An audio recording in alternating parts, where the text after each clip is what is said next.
Hello and welcome to my channel. Thanks a million to everyone who likes, subscribed and commented on my videos. I really appreciate it. Hope you enjoyed the next 3 stories coming up.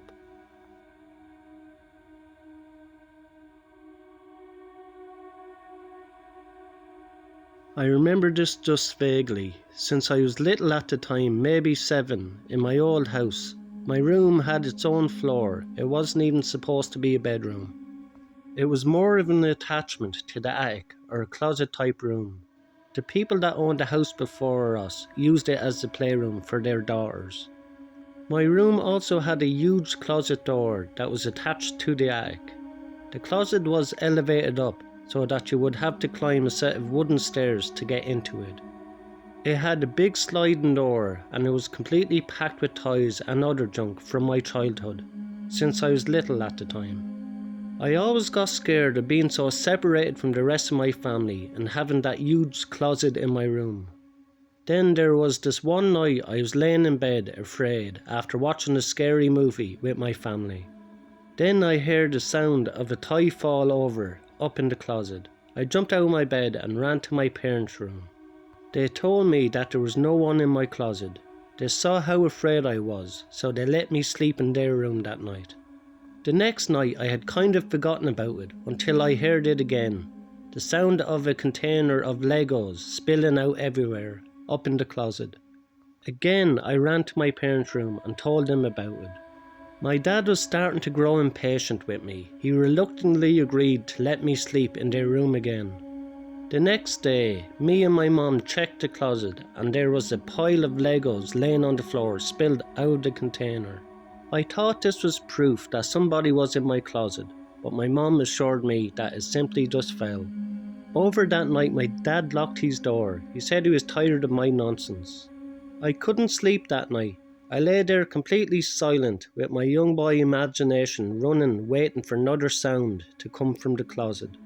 It was probably about an hour before it happened. It broke the silence, the sound of the closet door rolling open with force. The moonlight shining through my window illuminated the figure standing by my closet door. I let out the most horrific, ear-piercing scream you have ever heard, as pure terror swept all over my body, a feeling that I still remember today.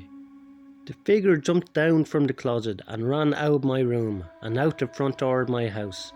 My mum ran up to my room in shock as my dad ran downstairs trying to catch whoever it was.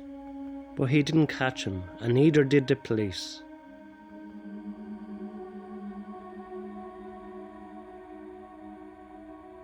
This happened when I still had my fishing bow.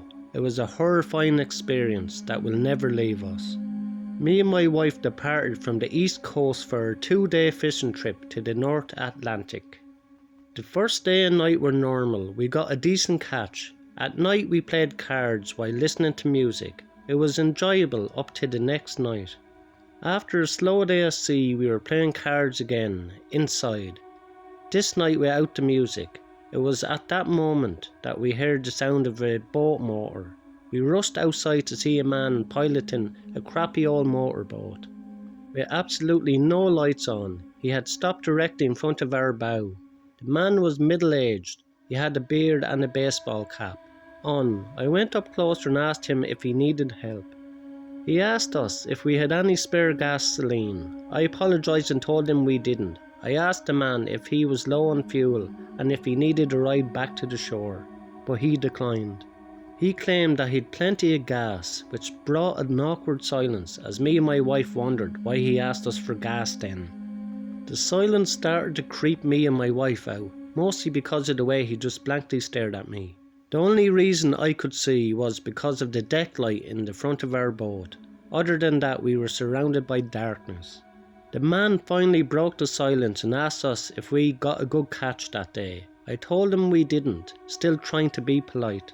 Even though the situation was odd and creepy, I asked the man how he was getting around in the darkness, but all he gave me was a chuckle.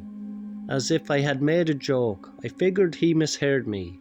He turned his little motorboat around, and the last thing he said to us was, "Nice meeting you folks," as he sailed off into the total blackness surrounding us. Me and my wife were completely weirded out. My wife told me she was afraid he was going to rob us. Being a fisherman, you run into and make conversations with other sailors and fishers all the time. But I knew something about that guy was off. The fact that he came up to us so late at night, so far from the shore and alone in that little motorboat. And the way he acted, we were both really uncomfortable. So I decided to turn out our lights and sail a bit north just to make sure the guy couldn't find us again. Call me paranoid. Later that night, probably about 2 in the morning, I woke up to the disturbing and ear-piercing scream of my wife. I shot up from my laying position to see a man standing at the edge of our bed. I lunged out of the bed towards the man, but he was out of the cabin before I could even get out of the room. I heard the sound of the same motorboat starting before speeding away into the darkness again. We sailed all the way back to the shore that night and reported the man right away. Of course, nothing was ever heard of this topic again. We still have no idea what the man wanted or what he was planning on doing, but it still gives me nightmares to this day.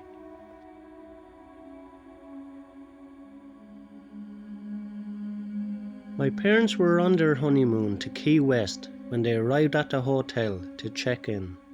They were told that the room would be non-smoking. With my dad being a smoker, they requested a different room. They got the room switch and went up to their room. As they got off the elevator, the smell of fresh paint was overwhelming down the hall. There was a painter with all the necessary supplies laid out around him as he was painting the wall. As my parents walked past him, they casually greeted him, and the painter had absolutely no acknowledgement of their presence. When they got to their room, the smell of paint was even worse in there, so bad it wasn't even bearable, so they decided to go to the front desk to change rooms. When they explained the situation to the attendant, looked very confused and informed them that there wasn't a scheduled paint job on that floor for that day.